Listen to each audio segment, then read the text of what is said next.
Hello, I'm Jonathan Johnson, and I'm a senior from Irvington, New Jersey. Allow me to paint the picture for you. Thousands of people taking to the streets, tired of the years of systematic oppression, injustice, and the overall irreverent desecration of the underprivileged. See, they march knowing the opposition will stop at nothing to end their agenda. They march even though it might mean brutal beatings and the arrest of innocent people by police, armed with riot gear, batons, and tear gas, attacking people who believe in a dream. A dream where discrimination no longer affected the rights of law-abiding American citizens. A dream with the existence of complete acceptance and tolerance in society above all. They march for the one basic human right of equal opportunity. The opportunity to capitalize on the idea of the American dream, which is a right that's not only fought for by Dr. King, but other activists like Susan B. Anthony and Cesar Chavez. Now, this might seem like a situation from the 60s or a scene from the film Selma itself, but in December of 2014, there were rallies in New York City, Chicago, Washington, D.C., and every other major city in America to protest the deaths of Mike Brown and Eric Garner for the same principles that Dr. King fought for 50 years ago. See, right now, 2015 is looking a lot like 1965.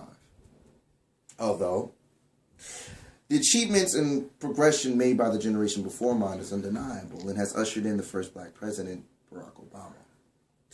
The late Professor Warren Bennis of the University of Southern California said, "Leadership is the capacity to translate vision into reality.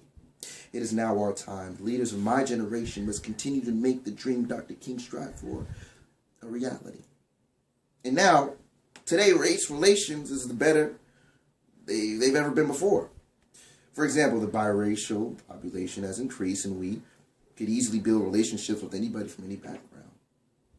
See, I believe the matter of racism has been slowly disintegrating, and socioeconomic injustice has emerged from its ashes. I'm not insinuating racism is dead. It still lingers around like bad breath. I'm just saying it's no longer a conversation of color, but class. It's a war on poverty.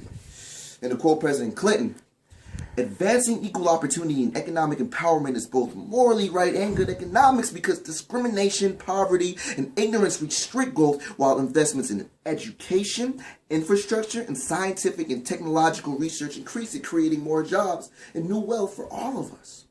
See, the last great change Dr. King was working on before he was murdered was the Poor People's Campaign. See, knowledge is the key to protecting individual freedom. People must be educated in their rights. What's good is it to have the right to vote if you don't vote, which is the case far too often. In order to be free, we must know who we are, why we are here, and what we are meant to contribute to society. I'm Jonathan Isaac Johnson. I'm a wellness edutainer. I have been sent to use my gift of writing, music, acting, and social entrepreneurship to feed the knowledge to the collective consciousness. But knowledge itself is only gained by choice. In the words of the great music icon Bob Marley, "Emancipate yourself from mental slavery. None but ourselves can free our minds." To further advance our rights, we must advance equal opportunity for all race and gender at the American dream. In reality, it seems the only real color problem in America is the color green.